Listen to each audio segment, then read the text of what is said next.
cut at the cabinet sometimes at the customer house, and the reason why we're cutting them is because if the cabinet, the top, it would have a sink cutout.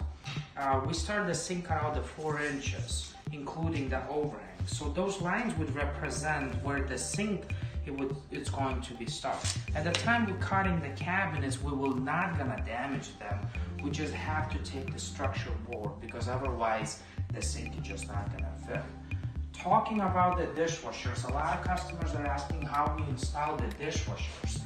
Actually, we don't install the dishwashers. These days, the newest dishwashers are dual mount. The dual mount, so it means that they can be secured to the cabinet through the sides or through the top. It used to be years ago that we would drill the holes into the granite or the quartz tops.